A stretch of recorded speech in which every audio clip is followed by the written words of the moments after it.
Hello everybody, Mike from the Rewatch Project with Hannah and Mike podcast here, and I am back with another one of these front row live music performance reaction, analysis, commentary videos, and I am back in the wonderful world of Elvis Presley with a 1972 performance of Can't Help Falling in Love. Now, this is a song I do know. I think everybody knows this song.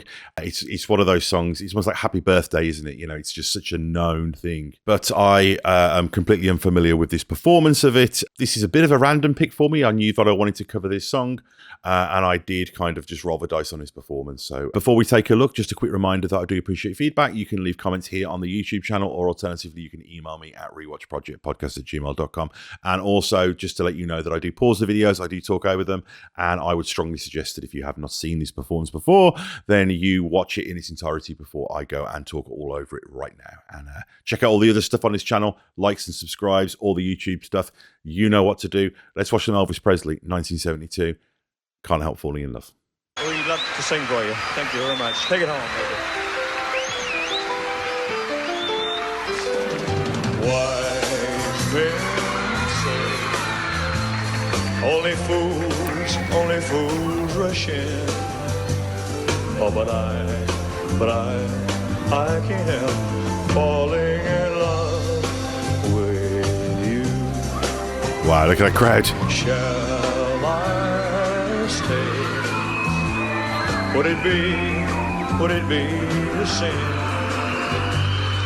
if I can't help falling in love with you?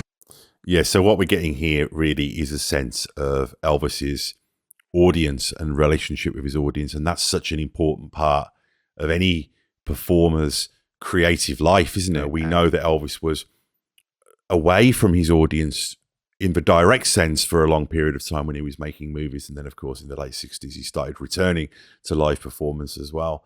You know, we see how much of himself he gave to his audience, ultimately everything. And that's quite a lot to ask from somebody, you know. You can see in some of these performances that he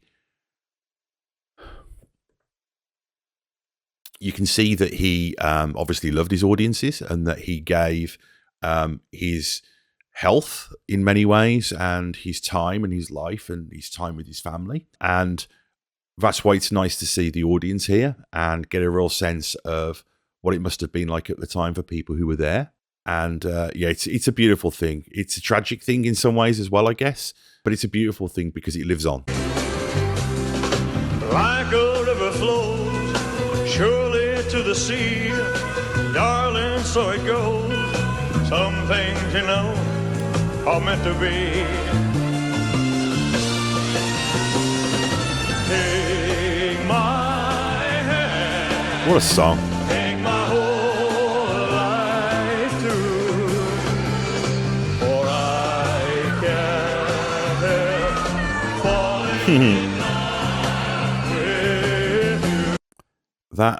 That lyric, you know, take my hand, take my whole life too. You think about that as a love song, but he could be talking about his audience, that he ultimately, the workload and the physicality of the performances and the lifestyle that goes with that, you know, what it does to your health and your relationships and your mental health as well, I guess. This idea of love, but also taking. And I don't think, you know, obviously he doesn't mean that maliciously, but there's definitely, it feels like there's a dichotomous thing there. There's a double meaning. I'm going to go back a little bit because there's some wonderful moments here with his audience that I want to look at properly.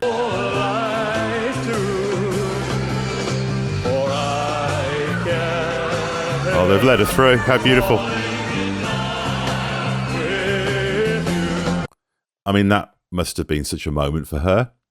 You know, I bet her grandkids know about that.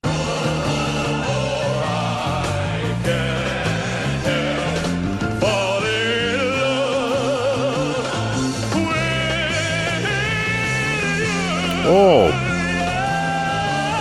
Wow. It's giving it all. That larger than life.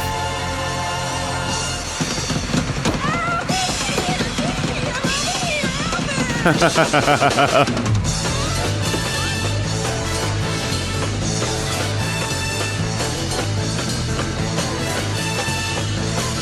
is a superhero.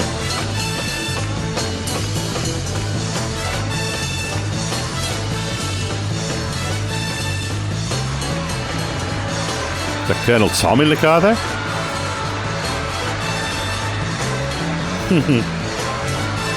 Man, look at the hysteria.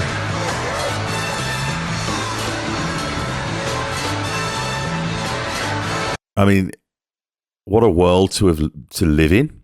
That must have been for his entourage and his people and the audience. It's another world.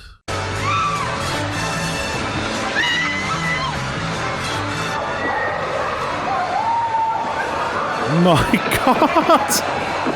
This is madness. Get him out of there.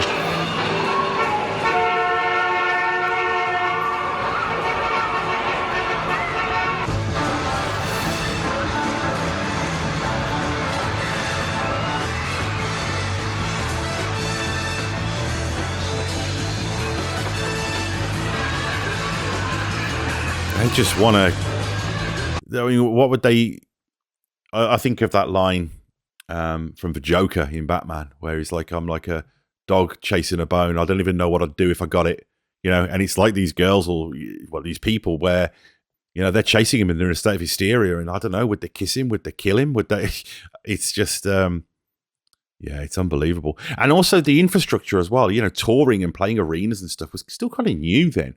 It's not like now where, you know, Taylor Swift probably comes in a helicopter and, you know, everybody's sequestered off and it's all ticketed and there's, you know, QR codes and all that kind of stuff.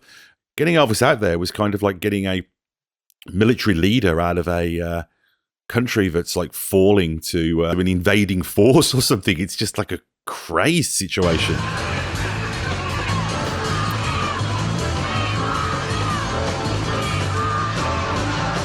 Wow.